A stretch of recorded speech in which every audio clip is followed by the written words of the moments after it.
పతోడు పులులు సింహాలు ఎలుకలు ఎలుగుబండ్లతోని ఎదవ కంపారిజను ఎలపరం వచ్చేస్తోంది. ఈ డైలాగ్ గుర్తుందా? ఆగడు సినిమాలో మహేష్ బాబు చెప్పిన డైలాగ్ ఇది. సినిమాల్లో హీరోలు అలాగే చెప్పుకుంటారు. ఈ మధ్య రాజకీయ నాయకులు కూడా తాము సింహాలు పులులమని చెప్పుకుంటున్నారు. చివరకు చంద్రబాబు తాత కూడా ఇదే పాట వాడుతున్నారు. ఇన్ని రోజులు మర్యాద ఇచ్చా, మరి ఇప్పుడు కొండవీటి సింహంగా విజృంభిస్తా. కొండవీటి సింహమా? అప్పుడే దసరా పండుగ వచ్చేసిందా? సింహమేనా, పులి కూడా ఉందా? బొబ్బలి పులిగా తయారవుతా.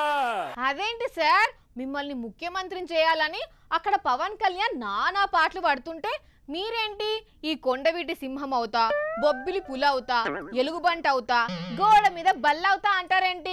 ఏదేమైనా మీరు సింహమై తీరుతా అంటారు, అంతేనా?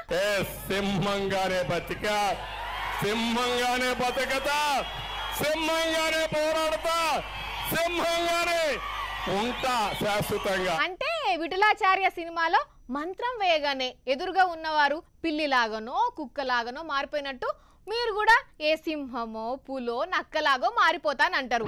అలా జంతువులాగా మారిపోవడం కన్నా ఏం చక్క మనిషిలాగా మారొచ్చు కదా సార్. సరే సరే, మీ ఇష్టం కానివ్వండి, వద్దన్నా మీరు వినేలా లేరు కదా.